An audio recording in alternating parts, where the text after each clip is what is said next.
America ਦੀ ਵਾਰ ਨਹੀਂ ਹੈ। ਇਸ ਨੂੰ ਇਜ਼ਰਾਈਲ ਨੇ ਉਹਨੂੰ ਅਮਰੀਕਾ ਨੂੰ ਡਰੈਗ ਕੀਤਾ ਹੈ। ਪੋਜ਼ਿਟਿਵ ਪਿਕਚਰ ਦਿਖਾਈ ਗਈ ਸੈਕਟਰੀ ਆਫ ਵਾਰ ਔਰ ਉਹਨਾਂ ਦੇ ਹੋਰ ਜਿਹੜੇ ਕਲੋਜ਼ ਬਾਈ ਲੋਕ ਜਿਹੜੇ ਪ੍ਰੈਜ਼ੀਡੈਂਟ ਟਰੰਪ ਦੇ ਟੈਂਪਰਾਮੈਂਟ ਤੋਂ ਵਾਕਿਫ ਨੇ ਕਿ ਉਹ ਕੋਈ ਕ੍ਰਿਟਿਸਿਜ਼ਮ ਜਾਂ ਨਾ ਪੱਖੀ ਗੱਲ ਨਹੀਂ ਸੁਣਨਾ ਚਾਹੁੰਦੇ, ਉਹ ਉਹਨਾਂ ਨੂੰ ਇਹਨਾਂ ਈਵਨ 5 ਹਫ਼ਤਿਆਂ ਦੇ ਵਿੱਚ ਵੀ ਰੋਜ਼ੀ ਪਿਕਚਰ ਹੀ ਦਿਖਾਈ ਗਏ ਕਿ ਈਰਾਨ ਨੂੰ ਅਸੀਂ ਸਟੋਨ ਏਜ ਪਹੁੰਚਾ ਦੇਾਂਗੇ ਜਾਂ ਦੂਸਰਾ ਉਹ ਨਜ਼ਰ ਆਉਂਦਾ, ਪਰ ਉਹ ਇੱਕ ਉਸ ਦਾ ਕਵਰ ਅਪ ਲੱਗਦਾ ਹੈ। ਕੋਈ ਜਿਹੜਾ ਵੀ ਪੋਲਿਟਿਕਸ ਦਾ ਇੱਕ ਨਿਆਣਾ ਬੱਚਾ ਵੀ ਹੈ ਉਸ ਨੂੰ ਵੀ ਪਤਾ ਹੈ ਕਿ ਰਜੀਮ ਚੇਂਜ ਦਾ ਮਤਲਬ ਕੀ ਹੁੰਦਾ ਹੈ। ਬੇਸ਼ੱਕ ਅਮਰੀਕਾ ਔਰ ਇਜ਼ਰਾਈਲ ਦੀ 에ਅਰ ਫੋਰਸ ਇਹ ਕਹੀਏ ਕਿ ਉਹ ਉਹਨੂੰ ਪਾਰਕਿੰਗ ਲੋਟ ਬਣਾ ਰਹੀ ਹੈ ਈਰਾਨ ਨੂੰ, ਇੱਕ ਅੰਦਾਜ਼ੇ ਮੁਤਾਬਕ 70,000 ਤੋਂ ਜ਼ਿਆਦਾ ਸਟ੍ਰਾਈਕਸ ਹੋ ਚੁੱਕੀਆਂ ਨੇ, ਪਰ ਇੰਨੀ ਤਬਾਹੀ ਦੇਣ ਦੇ ਬਾਵਜੂਦ ਫੌਜ ਦਾ ਮੋਰਾਲ ਵੀ ਡਾਊਨ ਹੈ, ਇੰਟੈਲੀਜੈਂਸ ਏਜੰਸੀਆਂ ਵੀ ਇਕਜੁੱਟ ਨਹੀਂ ਨੇ ਕਿ ਸਟ੍ਰੇਟ ਆਫ ਹਾਰਮਿਊਜ਼ ਨੂੰ ਉਸ ਦਾ ਜਿਹੜਾ ਉਹ ਫੜ ਲੈਣਾ, ਕਬਜ਼ਾ ਕਰ ਲੈਣਾ ਆਲਮੋਸਟ, ਔਰ ਮਰਜ਼ੀ ਦੇ ਨਾਲ ਉੱਥੋਂ ਨਿਕਲਣ ਦੇਣ ਦੀ ਗੱਲ। ਉਹਨੇ ਜਿੱਥੇ ਗਲੋਬਲ ਇਕਨੋਮੀ ਨੂੰ ਪ੍ਰਭਾਵਿਤ ਕੀਤਾ ਹੈ ਉੱਥੇ ਉਹਦੇ ਕੋਲ ਪਾਵਰਫੁਲ ਨੈਗੋਸ਼ੀਏਸ਼ਨ ਚਿਪ ਵੀ ਆਈ ਹੈ। ਜਿਹੜੀਆਂ ਵੈਸਾਲ ਸਟੇਟਸ ਨੇ ਅਮਰੀਕਾ ਦੀਆਂ ਜਿਨ੍ਹਾਂ ਨੇ ਆਪਣੀ ਸਿਕਿਉਰਿਟੀ ਦੇ ਲਈ ਫੌਜੀ ਅੱਡੇ ਦਿੱਤੇ, ਇਹ ਸਾਰਿਆਂ ਨੂੰ ਹੀ ਜਿਵੇਂ ਈਰਾਨ ਨੇ ਟਾਰਗੇਟ ਦੇ ਉੱਤੇ ਲਿਆ, ਸੋ ਇਹਨਾਂ ਦੇ ਅੱਡਿਆਂ ਤੇ ਉਹਨਾਂ ਦੀ ਹਿਫਾਜ਼ਤ ਕੀ ਕਰਨੀ ਸੀ, ਉਹ ਰਾਦਰ ਆਪੋ ਆਪਣੀ ਸਿਕਿਉਰਿਟੀ ਦੇ ਵੱਲ ਵਧੇ। ਹਾਲਾਂਕਿ ਪ੍ਰੈਜ਼ੀਡੈਂਟ ਟਰੰਪ ਦਾ ਇਹ ਕਹਿਣਾ ਹੈ ਵੀ ਈਰਾਨ ਦੇ ਪ੍ਰੈਜ਼ੀਡੈਂਟ ਡੈਸਪਰੇਟ ਨੇ, ਸਮਝੌਤਾ ਕਰਨਾ ਚਾਹੁੰਦੇ ਨੇ, ਪਰ ਜਿਹੜੀ ਅੰਦਰੂਨੀ ਹਕੀਕਤ ਹੈ ਸ਼ਾਇਦ ਉਹ ਡਿਫਰ ਕਰਦੀ ਹੈ। ਇਸ ਬਦਲਦੀ ਦੁਨੀਆ ਵਿੱਚ ਤੁਸੀਂ ਪਿੱਛੇ ਨਾ ਰਹਿ ਜਾਓ। ਹਰ ਘਟਨਾ ਜੋ ਤੁਹਾਡੀ ਜ਼ਿੰਦਗੀ ਤੇ ਅਸਰ ਪਾ ਰਹੀ ਹੈ, ਅਸੀਂ ਉਸ ਬਾਰੇ ਦੇਵਾਂਗੇ ਤੁਹਾਨੂੰ ਸਟੀਕ ਤੇ ਸਹੀ ਜਾਣਕਾਰੀ। ਤੁਹਾਡਾ ਆਪਣਾ ਹੱਕ ਸੱਚ ਦੀ ਆਵਾਜ਼ TV 84। TV 84 ਦੇ ਨਾਲ ਜੁੜਨ ਲਈ ਆਪਣਾ ਫੋਨ ਚੁੱਕੋ ਤੇ ਐਪ ਸਟੋਰ ਵਿੱਚ ਜਾ ਕੇ ਡਾਊਨਲੋਡ ਕਰੋ TV 84 ਦੀ ਨਵੀਂ ਐਪ। ਇਸ ਐਪ ਤੇ ਤੁਸੀਂ ਦੇਖ ਸਕਦੇ ਹੋ 24 ਘੰਟੇ TV 84 ਦਾ ਲਾਈਵ ਚੈਨਲ ਅਤੇ ਨਾਲ ਹੀ ਪੰਜ ਪੰਜਾਬ ਅਤੇ ਦੁਨੀਆ ਭਰ ਦੀਆਂ ਅਹਿਮ ਖਬਰਾਂ। ਫਿਰ ਦੇਰ ਕਿਸ ਗੱਲ ਦੀ, ਹੁਣੇ ਡਾਊਨਲੋਡ ਕਰੋ TV 84 ਦੀ ਨਵੀਂ ਐਪ।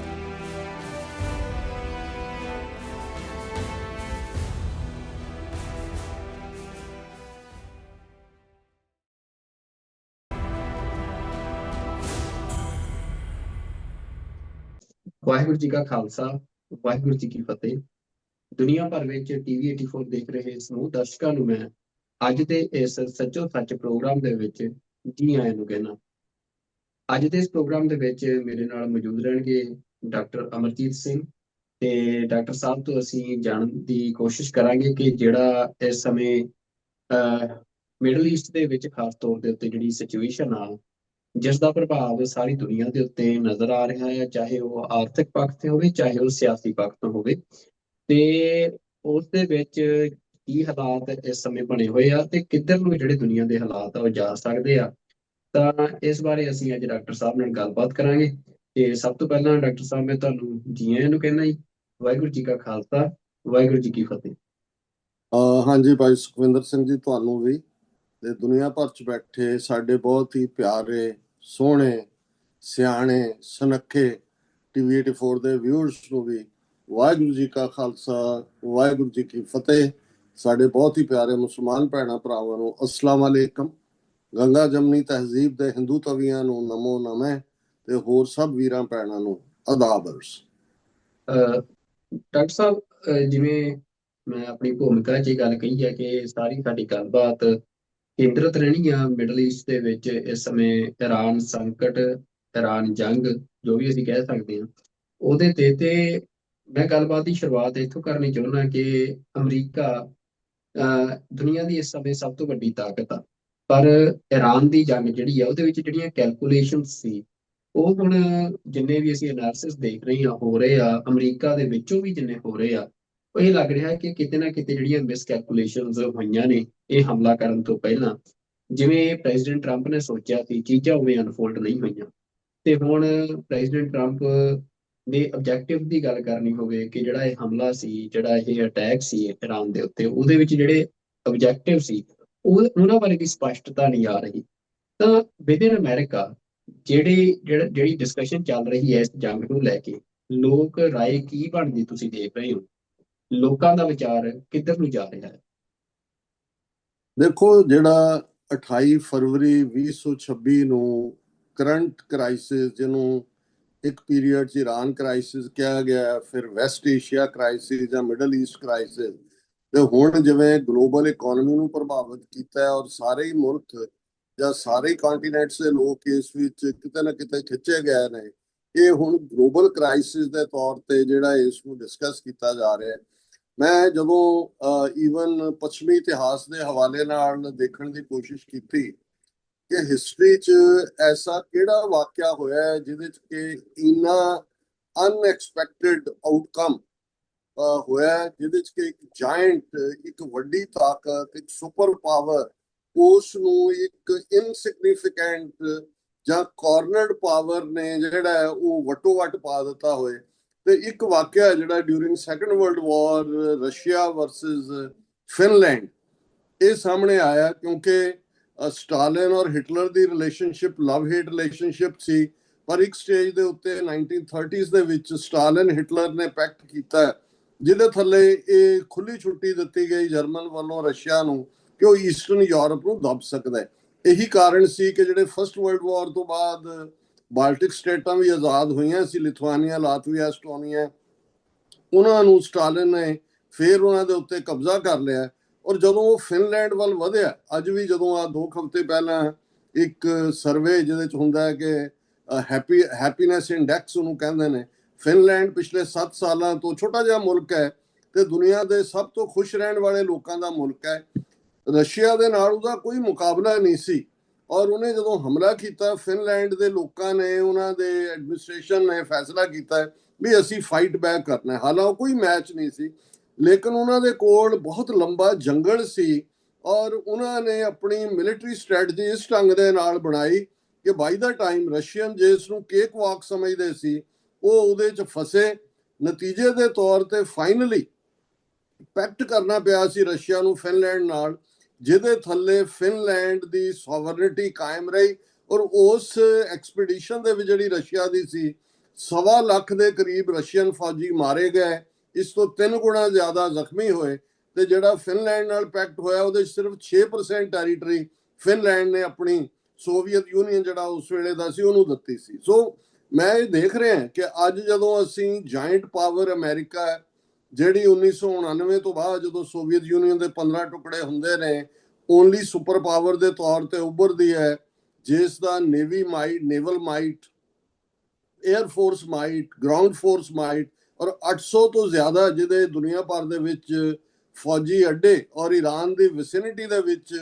ਜਿਹੜਾ ਗਲਫ ਸਟੇਟਸ ਨੇ, ਉਹਨਾਂ ਦੇ ਵਿੱਚ ਉਹਨਾਂ ਦੇ ਵੱਡੇ ਵੱਡੇ ਅੱਡੇ, ਜਿਹਦੇ ਵਿੱਚ 15 ਤੋਂ 20,000 ਫੌਜੀਆਂ ਤੋਂ ਲੈ ਕੇ 50,000 ਫੌਜੀਆਂ ਤੱਕ ਤਾਇਨਾਤ ਨੇ। ਇਹਨਾਂ ਲਗਭਗ 5 ਹਫ਼ਤਿਆਂ ਨੇ ਇਹ ਸਾਬਤ ਕਰ ਦਿੱਤਾ ਹੈ ਕਿ ਜੇ ਕਿਸੇ ਕੌਮ ਦੇ ਕੋਲ, ਕਿਸੇ ਨੇਸ਼ਨ ਦੇ ਕੋਲ ਵਿਲ ਟੂ ਫਾਈਟ ਹੋਏ, ਉਹਨਾਂ ਨੇ ਪ੍ਰੋਪਰਲੀ ਬਿਫੋਰ ਹਰ ਚੀਜ਼ ਨੂੰ ਪਲਾਨ ਕੀਤਾ ਹੋਏ, ਔਰ ਉਹ ਬਿਲਕੁਲ ਕਿਸੇ ਵੀ ਝਾਂਸੇ 'ਚ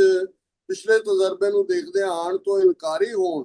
ਤੇ ਫਿਰ ਵੱਡੀਆਂ ਵੱਡੀਆਂ ਤਾਕਤਾਂ ਨੂੰ ਵੀ ਉਹ ਪੜ੍ਹਨੇ ਪਾ ਦਿੰਦੇ ਨੇ। ਸੋ ਜਿਵੇਂ ਜੇ ਅਸੀਂ ਇਸ ਈਰਾਨ ਕ੍ਰਾਈਸਿਸ ਜੇ ਲਫ਼ਜ਼ ਜੇ ਅਸੀਂ ਇਸਤੇਮਾਲ ਕਰੀਏ,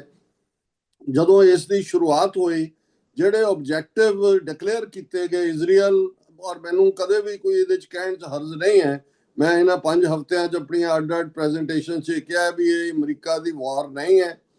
ਇਸ ਨੂੰ ਇਜ਼ਰਾਈਲ ਨੇ ਉਹਨੂੰ ਅਮਰੀਕਾ ਨੂੰ ਡਰੈਗ ਕੀਤਾ,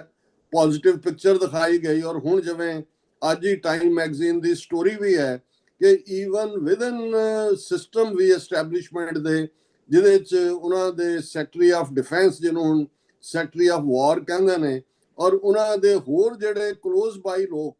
ਜਿਹੜੇ ਪ੍ਰੈਜ਼ੀਡੈਂਟ ਟਰੰਪ ਦੇ ਟੈਂਪਰਾਮੈਂਟ ਤੋਂ ਵਾਕਿਫ ਨੇ ਕਿ ਉਹ ਕੋਈ ਕ੍ਰਿਟਿਸਿਜ਼ਮ ਜਾਂ ਨਾ ਪੱਖੀ ਗੱਲ ਨਹੀਂ ਸੁਣਨਾ ਚਾਹੁੰਦੇ, ਉਹ ਉਹਨਾਂ ਨੂੰ ਇਹਨਾਂ ਈਵਨ 5 ਹਫ਼ਤਿਆਂ ਦੇ ਵਿੱਚ ਵੀ ਰੋਜ਼ੀ ਪਿਕਚਰ ਹੀ ਦਿਖਾਈ ਗਏ, ਜਿਸ ਸਾਰੇ ਨੂੰ ਫਿਰ ਜਿਹੜੀ ਉਹਨਾਂ ਦੀ ਚੀਫ ਆਫ ਸਟਾਫ ਬੀਬੀ ਆ, ਉਹਨਾਂ ਨੇ ਕਿਹਾ ਵੀ ਇਹ ਤਾਂ ਕੈਜੂਅਲਟੀਜ਼ ਵੀ ਹੋ ਰਹੀਆਂ ਨੇ, ਅਸੀਂ ਲੂਜ਼ਰ ਹੈ, ਕੁਝ ਹਾਸਲ ਨਹੀਂ ਹੋ ਰਿਹਾ, ਤੇ ਸਾਨੂੰ ਜਿਹੜਾ ਸੱਚ ਬਿਆਨਣਾ ਚਾਹੀਦਾ। ਔਰ ਇਹ ਟਾਈਮ ਮੈਗਜ਼ੀਨ ਦੀ ਸਟੋਰੀ ਕਹਿੰਦੀ ਹੈ ਕਿ ਜਿਹੜਾ ਬੁੱਧਵਾਰ ਸ਼ਾਮ ਪ੍ਰੈਜ਼ੀਡੈਂਟ ਟਰੰਪ ਦਾ ਮੈਸੇਜ ਸੀ, ਬੇਸ਼ੱਕ ਉਸ ਦੀ ਸ਼ਬਦਾਵਲੀ ਦੇ ਵਿੱਚ ਸਾਨੂੰ ਇਸ ਕਿਸਮ ਦੇ ਲਫ਼ਜ਼ ਕਿ ਈਰਾਨ ਨੂੰ ਅਸੀਂ ਸਟੋਨ ਏਜ ਪਹੁੰਚਾ ਦੇਵਾਂਗੇ ਜਾਂ ਦੂਸਰਾ, ਉਹ ਨਜ਼ਰ ਆਉਂਦਾ ਹੈ, ਪਰ ਉਹ ਇੱਕ ਉਸ ਦਾ ਕਵਰ ਅਪ ਲੱਗਦਾ ਹੈ, ਕਿਉਂਕਿ ਉਹਦੇ 'ਚ ਪ੍ਰੈਜ਼ੀਡੈਂਟ ਟਰੰਪ ਬੜੀ ਕਲੀਅਰਲੀ ਇਸ ਜੰਗ ਨੂੰ 2 ਤੋਂ 3 ਹਫ਼ਤੇ ਦੇ ਵਿੱਚ ਖਤਮ ਕਰਨ ਦੀ ਗੱਲ ਕਰਦੇ ਨੇ। ਸੋ ਇਹ ਇਸੇ ਲਈ ਹੈ ਕਿ ਵੀ ਇਸ ਸਾਰੇ ਪੀਰੀਅਡ ਜਿਹੜੇ ਆਬਜੈਕਟਿਵ ਜਿਹੜਾ ਉਹਨਾਂ ਨੇ ਪ੍ਰੈਜ਼ੀਡੈਂਟ ਟਰੰਪ ਨੇ ਥੋੜਾ ਜਿਹਾ ਚੋਪੜ ਕੇ ਹਾਸਲ ਹੋਣਾ ਕਹਿਣ ਦਾ ਯਤਨ ਕੀਤਾ ਹੈ, ਰਜੀਮ ਚੇਂਜ। ਹਰ ਕੋਈ ਜਿਹੜਾ ਵੀ ਪੋਲਿਟਿਕਸ ਦਾ ਇੱਕ ਨਿਆਣਾ ਬੱਚਾ ਵੀ ਹੈ, ਉਸ ਨੂੰ ਵੀ ਪਤਾ ਹੈ ਕਿ ਰਜੀਮ ਚੇਂਜ ਦਾ ਮਤਲਬ ਕੀ ਹੁੰਦਾ ਹੈ। ਬੇਸ਼ੱਕ ਇਜ਼ਰਾਈਲ ਨੇ ਪਹਿਲੇ ਹਮਲੇ ਵੇਲੇ ਹੀ ਜਿਹੜੇ 60 ਦੇ ਕਰੀਬ ਉਹਨਾਂ ਦੇ ਟੌਪ, ਜਿਹਦੇ 'ਚ ਉਹਨਾਂ ਦਾ ਧਾਰਮਿਕ ਔਰ ਸਿਆਸੀ ਰਾਹਬਰ ਔਰ ਜਿਹੜਾ ਮਿਸਟਰ ਖੁਮੇਨਾਈ, ਉਹਨਾਂ ਦਾ ਇੰਟੈਲੀਜੈਂਸ ਚੀਫ, ਉਹਨਾਂ ਦੇ ਜਿਹੜੀ ਰੈਵੋਲੂਸ਼ਨਰੀ ਗਾਰਡ ਚੀਫ ਸਮੇਤ ਟੌਪ ਅਫੀਸ਼ੀਅਲ ਜਿਹੜੇ ਨੇ ਇੱਕ ਹੱਲੇ ਦੇ ਵਿੱਚ ਹੀ ਜਿਹੜੇ ਨੇ ਉਹ ਡਿਸਅਪੀਅਰ ਕਰ ਦਿੱਤੇ ਗਏ। ਲੇਕਿਨ ਇਹਦੇ ਬਾਵਜੂਦ ਜਦੋਂ ਅਸੀਂ ਸਟ੍ਰੈਟਜੀ ਦੀ ਗੱਲ ਕਰਦੇ ਹਾਂ ਜਾਂ ਉਹਨਾਂ ਵੱਲੋਂ ਕਿਵੇਂ ਇਸ ਸਾਰੇ ਪੀਰੀਅਡ 'ਚ ਪਲਾਨ ਕੀਤਾ ਗਿਆ, ਔਰ ਜਿਹੜੇ ਥੋੜੇ ਬਹੁਤ ਮਿਲਟਰੀ ਐਕਸਪਰਟ ਜਾਂ CIA 'ਚ ਰਹੇ ਲੋਕ ਨੇ ਜਿਹੜੇ ਇੰਡੀਪੈਂਡੈਂਟਲੀ ਸੋਚਦੇ ਨੇ, ਉਹ ਦੇਸ਼ਪਰਸਤ ਨੇ, ਆਪਣੇ ਮੁਲਕ ਨੂੰ ਪਿਆਰ ਕਰਦੇ ਨੇ, ਪਰ ਉਹਨਾਂ ਦਾ ਕਹਿਣਾ ਹੈ ਕਿ ਵੀ ਜਿਹੜਾ 8 ਮਹੀਨੇ ਪਹਿਲਾਂ ਜਾਂ ਉਸ ਤੋਂ ਵੀ ਪਹਿਲਾਂ ਜਿਹੜਾ ਹਿਜ਼ਬੁੱਲਾ ਪੇਜਰ ਬੰਬ ਵਾਲੇ ਵਾਕਿਆ ਕੀਤੇ, ਉਹਨੇ ਈਰਾਨ ਨੂੰ ਇੱਕ ਸਮਝ ਦਿੱਤੀ ਕਿ ਆਪਣੀ ਜਿਹੜੀ ਲੀਡਰਸ਼ਿਪ ਔਰ ਮਿਲਟਰੀ ਪਾਵਰ ਨੂੰ ਡੀਸੈਂਟਰਲਾਈਜ਼ ਕਰੋ। ਸੋ 31 ਪ੍ਰੋਵਿੰਸ ਨੇ ਈਰਾਨ ਦੇ, ਔਰ ਜੇ ਤੁਸੀਂ ਈਰਾਨ ਦਾ ਜੋਗਰਾਫੀਆ ਦੇਖੋ, ਏਰੀਆ ਵਾਈਜ਼ ਵੀ ਈਰਾਨ ਬਹੁਤ ਵੱਡਾ ਹੈ। ਇਹੀ ਨਹੀਂ ਕਿ ਵੀ ਉਹ ਆਇਲ ਰਿਚ ਹੈ, ਉਹਦੇ ਕੋਲ ਜੀਓਗ੍ਰਾਫਿਕਲੀ ਹਿਲਸ ਨੇ, ਟਨਲਸ ਵਾਲਾ, ਉਹਨਾਂ 'ਚ ਨੈਚੁਰਲ ਟਨਲਸ ਵੀ ਨੇ, ਔਰ ਕਿਉਂਕਿ ਆਲਮੋਸਟ 47 ਸਾਲ ਤੋਂ ਉਹ ਸੈਂਕਸ਼ਨਸ ਦਾ ਵੀ ਸ਼ਿਕਾਰ ਰਹੇ, ਉਹਨਾਂ ਨੇ ਸਰਵਾਈਵ ਕਰਨਾ ਵੀ ਸਿੱਖਿਆ। ਔਰ ਜੂਨ 22 ਨੂੰ ਜਿਹੜਾ ਸੀਜ਼ਫਾਇਰ ਹੁੰਦਾ ਹੈ, ਜਿਹੜੀ 12 ਰੋਜ਼ਾ ਜੰਗ ਸੀ, ਉਹ ਵੀ ਉਹਨਾਂ ਦੇ ਲਈ ਜਿਹੜਾ ਉਹ ਸਬਕ ਦੇਣ ਵਾਲੀ ਸੀ। ਔਰ ਮੇਰਾ ਖਿਆਲ ਹੈ ਵੀ ਇਹਨਾਂ 8 ਮਹੀਨਿਆਂ 'ਚ ਉਹਨਾਂ ਨੇ ਆਲਮੋਸਟ ਆਪਣੇ ਆਪ ਨੂੰ ਪ੍ਰਿਪੇਅਰ ਕੀਤਾ। ਨਤੀਜੇ ਦੇ ਤੌਰ ਤੇ ਜਿਹੜਾ ਇਹ ਆਂਦਾ ਵੀ ਉਹਨਾਂ ਨੇ ਡੀਸੈਂਟਰਲਾਈਜ਼ ਕੀਤਾ, ਡਿਫਰੈਂਟ ਕਮਾਂਡਰਸ ਤੱਕ ਗੱਲ ਪਹੁੰਚਾਈ। ਔਰ ਇੱਕ ਉਹਨਾਂ ਨੇ ਦੇਖ ਲਿਆ ਸੀ ਵੀ ਜਦੋਂ ਪ੍ਰੈਜ਼ੀਡੈਂਟ ਟਰੰਪ ਇਹ ਕਹਿੰਦੇ ਨੇ ਕਿ ਅਸੀਂ ਉਹਨਾਂ ਦੀ 에ਅਰ ਫੋਰਸ ਔਰ ਨੇਵੀ ਉਹਨੂੰ ਓਬਲੀਟਰੇਟ ਕਰ ਦਿੱਤਾ ਹੈ, ਯਾਨੀ ਉਹਨੂੰ ਖਤਮ ਕਰ ਦਿੱਤਾ ਹੈ, ਤੇ ਉਹ ਕਦੇ ਵੀ ਈਰਾਨ ਨੇ ਜਾਂ ਆਪਣੀ ਨੇਵੀ ਜਾਂ 에ਅਰ ਫੋਰਸ ਦੇ ਉੱਤੇ ਇਨਵੈਸਟ ਨਹੀਂ ਸੀ ਕੀਤਾ। ਉਹਨਾਂ ਨੂੰ ਇਸ ਗੱਲ ਦਾ ਅਹਿਸਾਸ ਸੀ ਕਿ ਉਹ ਕੋਈ ਮੈਚ ਨਹੀਂ ਹੋਣਗੇ। ਉਹਨਾਂ ਨੇ ਜਿਹੜੀ ਜੰਗੀ, ਔਰ ਇਹਨੂੰ ਜਦੋਂ ਡਿਫੈਂਸ ਐਕਸਪਰਟ 21st ਸੈਂਚੁਰੀ ਵਾਰ ਦੇ ਨਿਊ ਪੈਟਰਨਸ ਦੀ ਗੱਲ ਕਰਦੇ ਨੇ, ਹਾਲਾਂਕਿ ਇਹਦਾ ਇੱਕ ਮੈਂ ਸਮਝਦਾ ਹਾਂ ਵੀ ਗਲਿੰਪਸ 7, 8, 9, 10 ਮਈ 2025 ਨੂੰ ਜਿਹੜਾ ਸੋ ਕਾਲਡ ਆਪਰੇਸ਼ਨ ਸੰਦੂਰ, ਮੋਦੀ ਦਾ ਦਿੱਤਾ ਨਾਂ ਹੈ, ਉਹਦੇ 'ਚ ਵੀ ਦੇਖਣ ਨੂੰ ਮਿਲਿਆ ਸੀ ਕਿ ਇਹਦੇ ਬਾਵਜੂਦ ਕਿ ਇੰਡੀਆ ਦਾ 에ਅਰ ਫੋਰਸ ਮਾਈਟ 6 ਗੁਣਾ ਵੱਡਾ ਹੈ, ਆਬਾਦੀ ਵੀ ਵੱਡੀ ਹੈ, ਫੌਜੀ ਮਾਈਟ ਵੀ ਵੱਡਾ ਹੈ, ਲੇਕਿਨ ਉਸ 4 ਰੋਜ਼ਾ ਜੰਗ 'ਚ ਜਿਹਦੇ 'ਚ ਕੋਈ ਫੌਜਾਂ ਐਡਵਾਂਸ ਨਹੀਂ ਹੋਈਆਂ, ਕੋਈ boots on the ground Pakistani border ਵੱਲ ਨਹੀਂ ਆਏ ਜਾਂ ਪਾਕਿਸਤਾਨ ਤੋਂ ਇੰਡੀਅਨ ਬਾਰਡਰ ਵੱਲ ਨਹੀਂ ਆਏ, ਪਰ ਇਹਦੇ ਬਾਵਜੂਦ ਇਸ 4 ਰੋਜ਼ਾ ਕਨਫਲਿਕਟ ਜਿਹਦੇ 'ਚ ਕਿ ਡਰੋਨ ਔਰ ਮਿਸਾਈਲ ਵਾਰ ਸੀ, ਕਿਉਂਕਿ ਜੇ ਅਸੀਂ ਈਰਾਨ ਦੇ ਕ੍ਰਾਈਸਿਸ ਨੂੰ ਸਮਝਣਾ ਹੈ ਕਿ ਇਹਦੇ 'ਚ ਬੇਸਿਕਲੀ ਬੇਸ਼ੱਕ ਅਮਰੀਕਾ ਔਰ ਇਜ਼ਰਾਈਲ ਦੀ 에ਅਰ ਫੋਰਸ ਇਹ ਕਹੀਏ ਕਿ ਉਹ ਉਹਨੂੰ ਪਾਰਕਿੰਗ ਲੋਟ ਬਣਾ ਰਹੀ ਹੈ ਈਰਾਨ ਨੂੰ, ਇੱਕ ਅੰਦਾਜ਼ੇ ਮੁਤਾਬਕ 70,000 ਤੋਂ ਜ਼ਿਆਦਾ ਸਟ੍ਰਾਈਕਸ ਹੋ ਚੁੱਕੀਆਂ ਨੇ। ਹਾਲਾਂਕਿ ਨੰਬਰ ਥੋੜਾ ਬਹੁਤ ਵੇਰੀ ਕਰਦਾ ਹੈ, ਉਹਦੇ 'ਚ ਉਹਨਾਂ ਨੇ ਬਹੁਤ ਸਾਰੇ ਅਦਾਰੇ ਪ੍ਰਾਈਵੇਟ ਨੇ, ਪਰ ਇੰਨੀ ਤਬਾਹੀ ਦੇਣ ਦੇ ਬਾਵਜੂਦ ਜਿਹੜਾ ਈਰਾਨ ਨੇ ਮਿਸਾਈਲ ਔਰ ਡਰੋਨ, ਉਹੀ 2 ਚੀਜ਼ਾਂ ਜਿਹੜੀਆਂ ਜਿਹਦੇ 'ਚ ਪਾਕਿਸਤਾਨ ਨੇ ਆਪਣੀ ਸੁਪੀਰੀਅਰਿਟੀ ਆਪਰੇਸ਼ਨ ਸੰਦੂਰ ਦੇ ਦੌਰਾਨ ਪ੍ਰੂਵ ਕੀਤੀ ਸੀ। ਅਸੀਂ ਸਮਝਦੇ ਹਾਂ ਵੀ ਅਮਰੀਕਾ ਦੇ ਵੀ ਆਲਮੋਸਟ ਵੱਡੇ ਸ਼ਿਪ ਜਿਨ੍ਹਾਂ ਦੇ ਵਿੱਚ ਫੋਰਡ ਦੇ ਨਾਂ ਦੇ ਉੱਤੇ ਰੱਖਿਆ ਸ਼ਿਪ ਵੀ ਹੈ, ਹਾਲਾਂ ਉਸ ਬਾਰੇ ਇਹ ਆ ਰਿਹਾ ਹੈ ਕਿ ਵੀ ਅੰਦਰੂਨੀ ਸਾਬੋਤਾਜ ਕੀਤਾ ਹੈ, ਕਿਉਂਕਿ ਇਹ ਵੀ ਨਜ਼ਰ ਆ ਰਿਹਾ ਹੈ ਕਿ ਵਿਦਨ ਅਮਰੀਕਨ ਆਰਮੀ ਰੈਂਕਸ ਦੇ ਵੀ, ਇਕੱਲਾ ਇਹੀ ਨਹੀਂ, ਜਦੋਂ ਕਾਊਂਟਰ ਟੈਰਰਿਜ਼ਮ ਦੇ ਹੈੱਡ ਨੇ ਰਿਜ਼ਾਈਨ ਕੀਤਾ, ਜਿਹੜਾ ਕਿ ਨੰਬਰ 2 ਜਿਹਦਾ ਰੁਤਬਾ ਹੈ CIA ਹੈੱਡ ਤੋਂ ਬਾਅਦ, ਮਿਸਟਰ ਕੈਨ, ਤੇ ਇਹ ਨਜ਼ਰ ਆਇਆ ਸੀ ਕਿ ਅਮਰੀਕਨ ਇੰਟੈਲੀਜੈਂਸ ਏਜੰਸੀਆਂ ਦੀ ਰਾਏ ਵੇਰੀ ਕਰਦੀ ਹੈ ਇਹਦੇ ਬਾਰੇ। ਪਰ ਹੁਣ ਇਹ ਖਬਰਾਂ ਵੀ ਜਿਵੇਂ ਕੱਲ ਸੈਕਟਰੀ ਆਫ ਵਾਰ ਨੇ 4 ਵੱਡੇ ਜਨਰਲ, ਜਿਨ੍ਹਾਂ ਦੇ ਵਿੱਚ ਇੱਕ 4 ਸਟਾਰ ਜਨਰਲ ਹੈ, ਉਹਨਾਂ ਨੂੰ ਰਿਜ਼ਾਈਨ ਦੇਣ ਤੇ ਮਜਬੂਰ ਕੀਤਾ ਹੈ। ਤੇ ਇਹ ਵੀ ਪਹਿਲਾਂ ਸਾਹਮਣੇ ਆਇਆ ਕਿ ਜਿਹੜੇ ਵੱਡੇ ਫੋਰਡ ਜਹਾਜ਼ ਦੇ ਵਿੱਚ ਸਾਬੋਤਾਜ ਹੋਇਆ ਉਹਨਾਂ ਦੇ ਲਾਂਡਰੀ ਰੂਮ ਤੋਂ, ਇਨਫੈਕਟ ਉਹ ਅੰਦਰੂਨੀ ਜਿਹੜੀ ਹੈ ਕੰਸਪੀਰੇਸੀ ਸੀ। ਸੋ ਇਹਦੇ ਤੋਂ ਸਾਨੂੰ ਇਹ ਲੱਗ ਰਿਹਾ ਹੈ ਵੀ ਫੌਜ ਦਾ ਮੋਰਾਲ ਵੀ ਡਾਊਨ ਹੈ, ਇੰਟੈਲੀਜੈਂਸ ਏਜੰਸੀਆਂ ਵੀ ਇਕਜੁੱਟ ਨਹੀਂ ਨੇ, ਔਰ ਈਰਾਨ ਦੇ ਪੱਖ ਤੋਂ ਜੇ ਕਹਿਣਾ ਹੋਏ ਕਿ ਸਟ੍ਰੇਟ ਆਫ ਹਾਰਮਿਊਜ਼ ਨੂੰ ਉਸ ਦਾ ਜਿਹੜਾ ਉਹ ਫੜ ਲੈਣਾ, ਕਬਜ਼ਾ ਕਰ ਲੈਣਾ ਆਲਮੋਸਟ, ਔਰ ਮਰਜ਼ੀ ਦੇ ਨਾਲ ਉੱਥੋਂ ਨਿਕਲਣ ਦੇਣ ਦੀ ਗੱਲ, ਉਹਨੇ ਜਿੱਥੇ ਗਲੋਬਲ ਇਕੋਨਮੀ ਨੂੰ ਪ੍ਰਭਾਵਿਤ ਕੀਤਾ ਉੱਥੇ ਉਹਦੇ ਕੋਲ ਪਾਵਰਫੁਲ ਨੈਗੋਸ਼ੀਏਸ਼ਨ ਚਿਪ ਵੀ ਆਈ ਹੈ, ਰਜੀਮ ਚੇਂਜ ਵੀ, ਰਾਦਰ ਇੱਕ ਫੀਅਰ ਜਿਹੜਾ ਕਿ ਨਿਊਟਰਲ ਕਿਸਮ ਦੇ ਲੋਕ ਵੀ ਇਹ ਕਹਿ ਰਹੇ ਨੇ ਕਿ ਖਮੀਨਾਈ ਜਿਹੜਾ ਇਸਲਾਮਿਕ ਨੁਕਤਾ ਨਿਗਾਹ ਤੋਂ ਜਿਹਦਾ ਫਤਵਾ ਸੀ ਕਿ ਜੌਹਰੀ ਹਥਿਆਰ ਜਿਹੜੇ ਨਿਊਕਲੀਅਰ ਦੇ ਲਈ ਪਰਸ਼ੀਅਨ ਲਫ਼ਜ਼ ਹੈ ਇਹ ਹਰਾਮ ਨੇ, ਉਹਨਾਂ ਨੇ ਕਿਹਾ ਵੀ ਹੁਣ ਜੇ ਈਰਾਨ ਦੀ ਪਾਰਲੀਮੈਂਟ ਇਹ ਦੇਖ ਰਹੀ ਹੈ ਕਿ ਅਸੀਂ NPT ਨਿਊਕਲੀਅਰ ਪ੍ਰੋਲੀਫਰੇਸ਼ਨ ਟ੍ਰੀਟੀ ਚੋਂ ਵਿਦਡਰਾ ਕਰੀਏ, ਈਰਾਨ ਦੇ ਵਿੱਚ ਇੱਕ ਕੰਸੈਂਸਸ ਬਣ ਰਹੀ ਹੈ ਕਿ ਅਸੀਂ ਨਿਊਕਲੀਅਰ ਹਥਿਆਰ ਡਿਵੈਲਪ ਕਰੀਏ। ਸੋ ਇਹ ਸਾਰੀਆਂ ਚੀਜ਼ਾਂ ਦੇ ਨਾਲ ਨਾਲ ਈਰਾਨ